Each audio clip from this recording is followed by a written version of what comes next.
Okay. So I'm really glad that we're all together on this fourth night of Hanukkah, and I get to share my family ruggelach recipe. So as you'll see in a bit, it also has become sort of a BALI family recipe as well. And first, a little bit about me and my background. I grew up in Windsor, Connecticut. It was the first town founded in Connecticut in 1633. It's the home of the first Congregational Church of the United States. And in fact, there's still gun racks in the pews in the church. So that just kind of gives you some perspective of the surrounding people I grew up with. And actually, George Washington came to that town years and years ago as he was passing through. So I knew I was Jewish because my dad's parents were observant, but there were only a very small handful of Jewish families in our neighborhood. So as you know, and Stu mentioned, there are two Linda Morrises at BALI. I grew up Linda Borstein because, but I was of the vintage of many Lindas, which you see that there's three of us here tonight. And from my fourth grade on, I was Linda B, because Linda Borstein. And Linda N, Linda R, Linda H, there was all of us. And I recently went to a reunion and almost all of us were there too. And they'd say, Linda B, Linda A. Anyway, I spent many years as a department store buyer. And when I moved to Washington, I was in sales. I changed from being a buyer to a seller. And when I decided to call myself Linda B, but B-E-E, then it was a simple name in sales, the simpler, the better. And otherwise they would have called me Linda Bornstein or Linda Bernstein or Linda Bronstein or whatever the common name they had heard before. But when I got married, I became Linda B. Morris, and here I am. So growing up, my family did attend different synagogues, but I never went to Hebrew school or was bat mitzvahed. A lot of my friends were. And after college, I moved to New York City and I helped my roommate's boyfriend convert to Judaism. So we went to some big synagogue and took Jewish lessons. And so I probably learned a lot from that point on. From there, I moved to San Francisco and my spiritual journey took the direction of metaphysics and meditation. And eventually, when my husband Gary made me the offer I couldn't refuse and I moved here to Seattle, my dad had passed away and I decided I wanted to get back to my Jewish roots. So I started at Temple de Hirsch and I went to a Shabbat dinner from one of the members. And I met my friend Chicky Hannon, who just re-upped, by the way, as a member. She now lives in Atlantic City. And in 1997, she brought me to BALI, and I've been a member ever since. So a couple of weeks ago, I invited a few of our friends. You may recognize Cindy Campbell when you see this video. And some of us bake ruggelach together. So Stu, I'm ready for you to do your thing, and then we'll schmooze on the other side. Okay.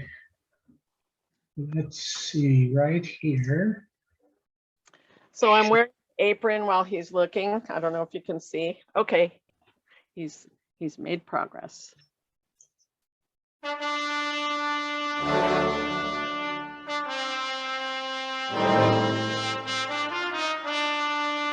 Seeing that?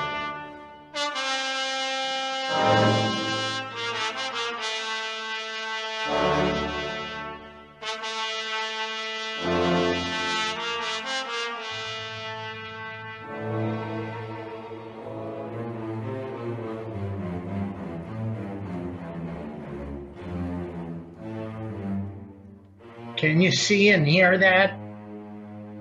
Yes. Oh, it just went blank. It's okay. It's coming. A lot of years ago, I don't remember exactly what year, and there's no copyright, in our Sugar, Spice, and Spirit cookbook, we started and created and collected recipes from members of BALI, and we made a cookbook as a fundraiser.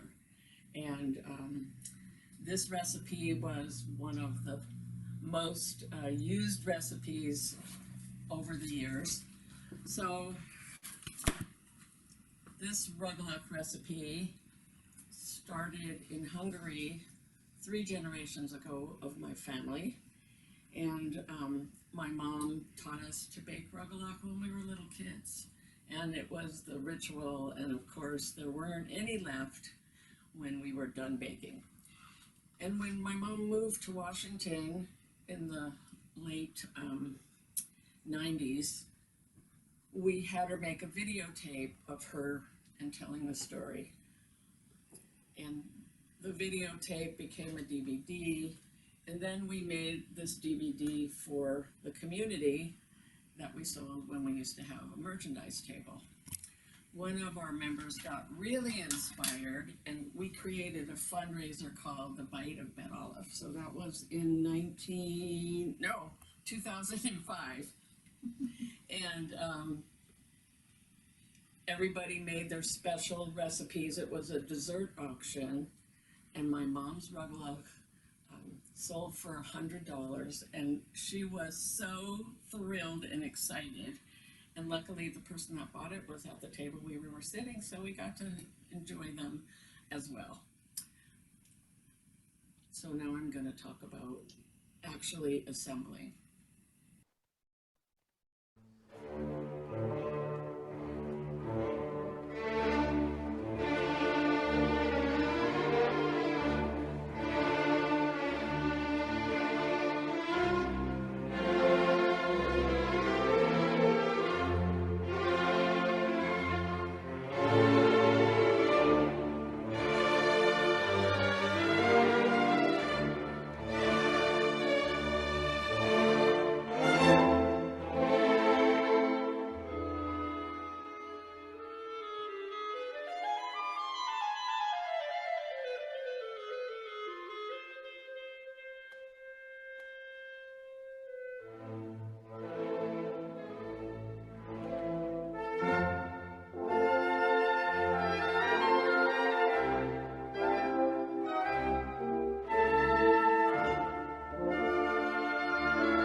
When I was 14 years old, I decided that my grandmother was the only one in the whole world that knew how to make these. And I had never tasted anything that I loved better. There were 14 grandchildren, and I was the only one that ever went to her house to learn how to do this. I went down to the store one day and I said, I'm going to bring the stuff over and she's going to show me how to do it because she doesn't have a recipe, because I asked her. And she said, I don't know how much I use. I take my sifter and I take this much flour and I take my butter and I put it in, and then I add the sour cream and the egg yolk, and it comes out. And I said, but how much is it? She said, I can't tell you. You'll have to come and see. So that's what I did. I bought 5 pounds of flour, 5 pounds of sugar, a pound of butter, and a measure of sour cream, and went on the trolley to her house. And she and her housekeeper, Anna, showed me how to do it. She had a table that was like porcelain, like the top of your wash machine. And she had 2 drawers in it, and the drawers pulled out, and one was flour and one was sugar. So she had everything right at her fingertips. Anyway, when I brought the stuff over, she laughed and she said, well, You still won't know exactly how to do it until you feel the dough. So I said, how do you feel the dough? She said, well, we'll put it together and you'll feel it. So as she put things in, I took it out again and measured it. And I wrote it down. And then she let me try it, and she rolled it right on top of that table. She didn't even have a board. She did it on that porcelain table with a long rolling pin that looked like the kind of stick that kids used to play stickball with.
These are wonderful.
That was Technic- awesome. Bear with me. Why do we have to be muted?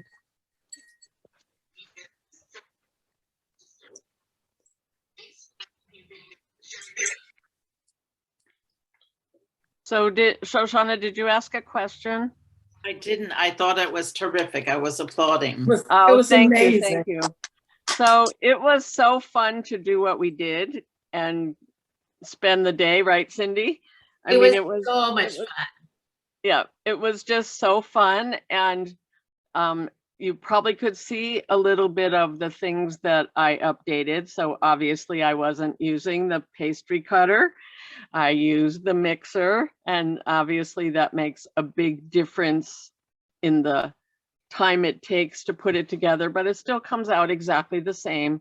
So what's very unique about this recipe, if you've ever made your family recipe ruggelach or you've just looked in a cookbook, there's no sugar in the dough when you make the dough.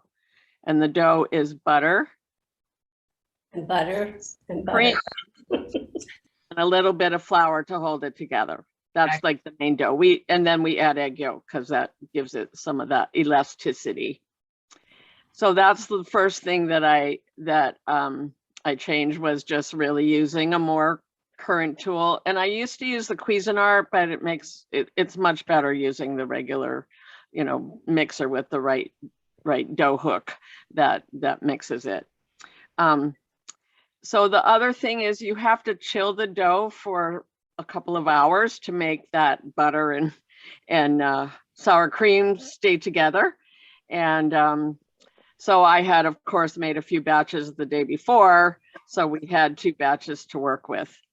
And then we made the batch we made live. Everyone got to take home a piece and make theirs at home. And I sent them home with all of the rest of the ingredients.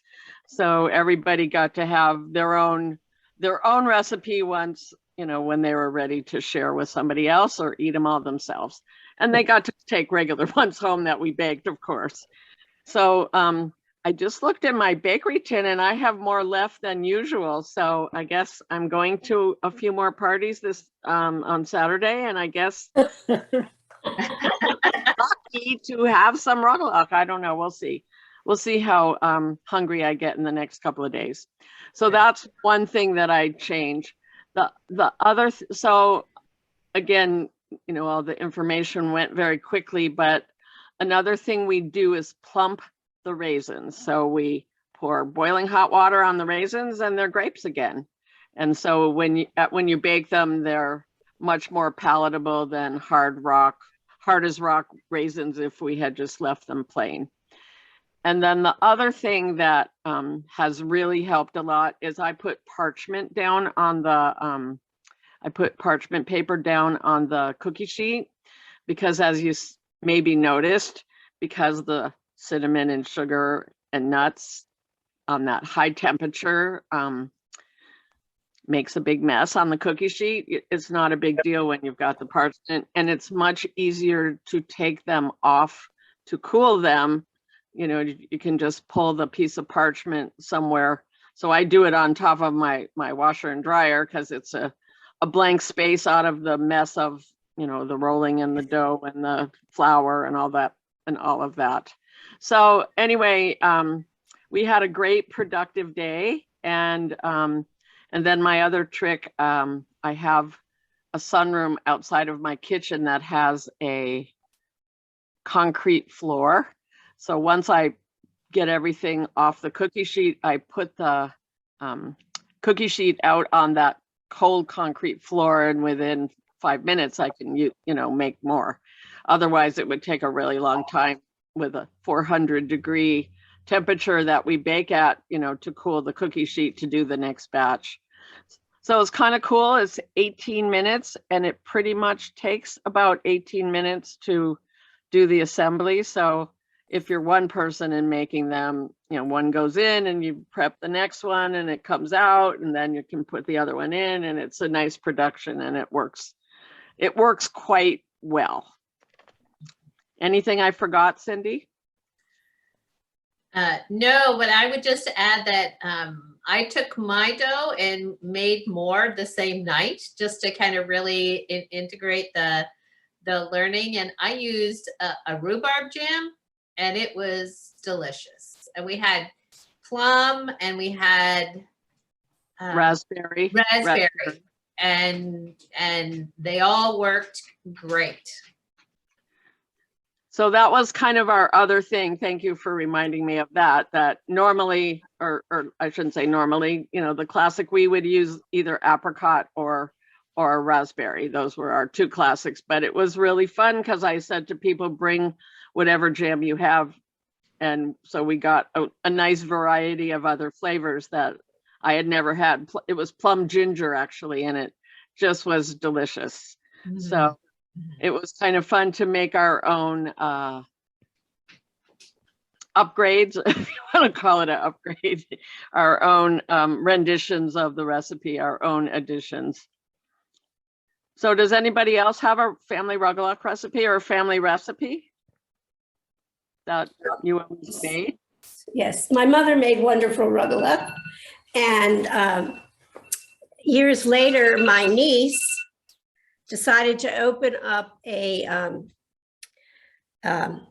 cookie shop in her home, and she bakes cookies that she and makes trays like birthday trays, shiva trays, bris trays, and she always has a ton of ruggelach on the tray. In fact, she bakes every morning, and she's like a machine.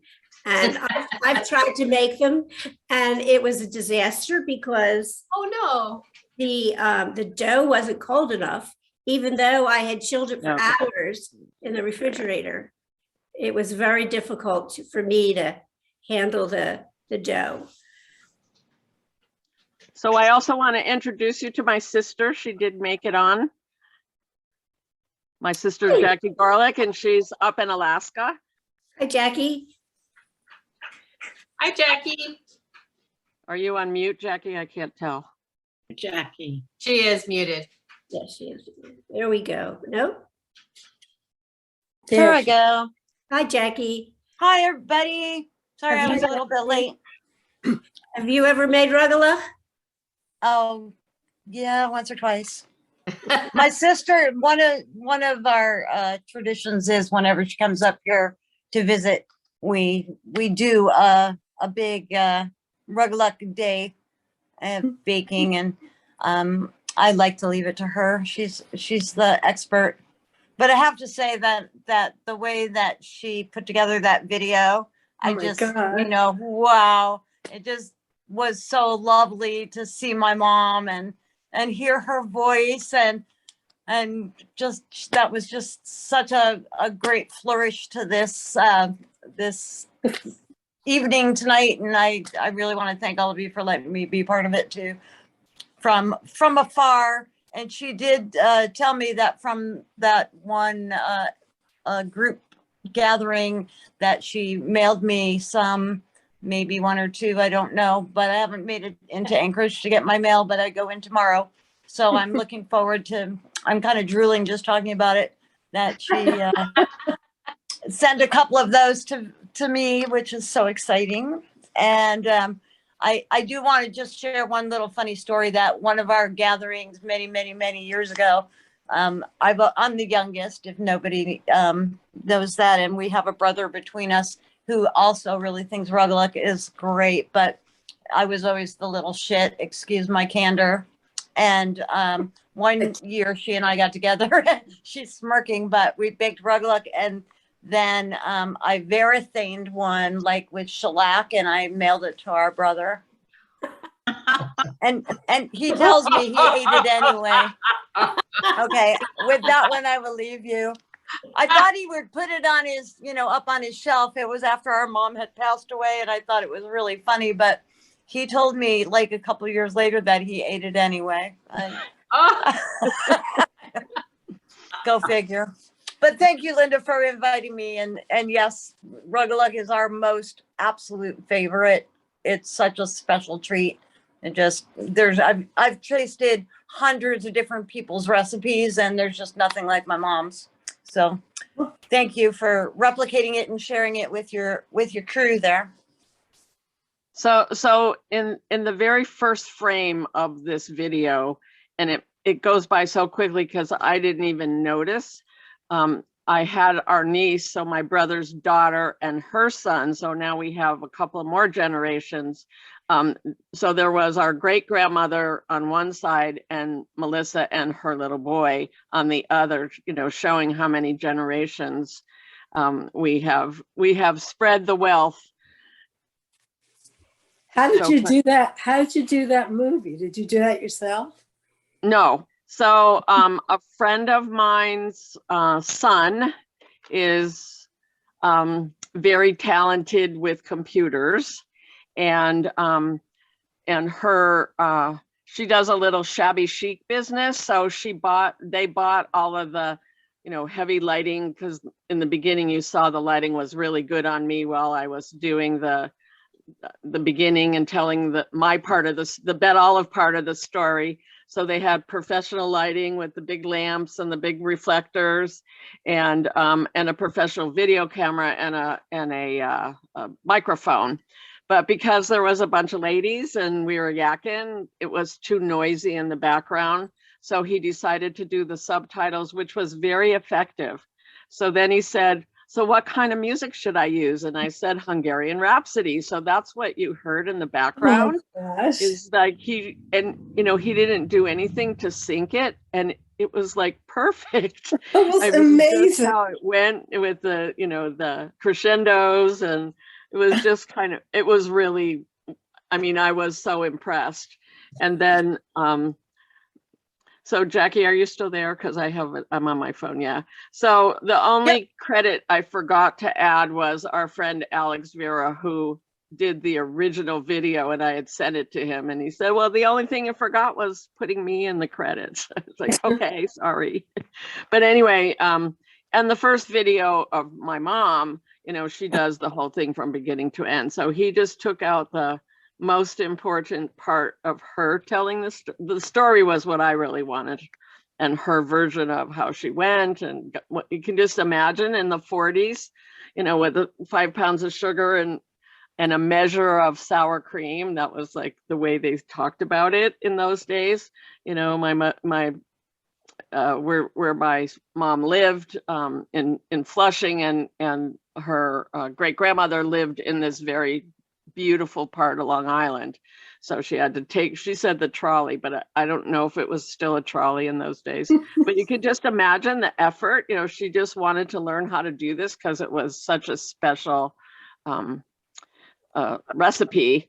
And it was, you could just imagine what it was like, as a teenager, what she did to figure out how to do this and remeasure everything. And, because of course in those days they did not use a recipe per se. And our great grandparents were from Hungary originally, and so was her housekeeper. So she used to bring people over, in those days you could still sort of do that, the domestic, whatever, import. I don't have any idea anything about that. I met my great grandmother, I think one time I was about 3, and I have a very vague memory of her, but they lived in this big, beautiful mansion. and the whole surrounding of the outside of the house was a porch, but it was all glass enclosed with stained glass windows. So it was just, and then she had this like dresser, like where we would put clothes, and every drawer had cookies in it. So she had all these grandkids that came and visited, and I'm sure it was like, you know, go to the porch and get whatever cookies you want. You know, they're there for available. So anyway, it's sort of such a joy to even cook it. And my sister did tell you that usually when I go to visit her, that she goes, let's bake ruggelach. And then she gets out all the stuff and the mixer and everything. She's like, I'm going down to the garden. I'll see you in a while. And then she's come back and help me with assembly though. And, but 2 times ago, she said she never baked them. So that time I made her do the whole thing. And then so we work as a team because it's fun. And, you know, part of it is the schmoozing and making sure each batch is perfect, right? You got to taste each batch. I gotta Linda. tell you, you've got to figure out a way to get more people to see that video. Well, I there's, mean, there's so a way I- to do so- that. Oh, I'm so sorry. if There's a way to do that. Linda and her friend put the video up on YouTube. Okay, and- but people need to know about, because it's really, really, really. I besides put the recipe link. and everything, it's, so, But we gotta so get can the you link see out. my email address. I So you my gotta email send it out address- to everybody, So not just us. oh, Stuart just put up the link. I just put the link in the Right. chat. I hear you. bmorris@comcast.net. Send me an email and I'll email you back the link. But I was, Okay. I was That's- thinking like we should send, like you should put it in the newsletter so people can just click on the link and go see it. Because it's too precious just for like 10 people to see. It's So really, I will mention it to Shelley, and I'm sure Thank she will allow me I will- to do that. thank you. Good. But thank you for the my namesake, other Linda. Thank you for suggesting that. I will certainly do that. At the risk of repeating, Buttons there. I put the link in the chat just now. So any of you want to copy that link, or you want to watch that video yourself or send it to your friends, it's in the chat. So it's public domain, whoever wants to see it. And I've been sending it to some of my personal friends, and of course, all my cousins. That there's 3 cousins that we were like a year apart. And so they all kind of had a good chuckle as well. So yeah, I think he did an amazing job putting it together. And the other thing that he did that was subtle, that the colors that he did, green and red and green, or green and red. So it's the colors of the Hungarian flag. So that was his other subtle thing that, you know, so he gave me all his little things that he did, but you know, the way he put it to music, and I think doing the subtitles, and it only took him 2 weeks. I mean, it's a lot of hours that because he shot film. I mean, we were here for a couple of hours. So they shot film for, I'm going to say, over hour and a half or so. And then he had to watch all the film and cut it and paste it and whatever they do to make it, to do the magic of a video. But I was so impressed. And he didn't expect payment, and I certainly paid him. And I'm sure he's already bought all the video games he wants now. Fabulous. The young adult, he's you know, Yeah, he's a kid, but I was just thrilled, and it was probably good practice for him to learn to, you know, be a little more sophisticated, putting music and all those other components into his masterpiece. So anybody else have any, should we make some baking dates? At the first year, we'll do it, you know, when it's really ugly and raining too many days and we need another break. You know, we can create some baking parties.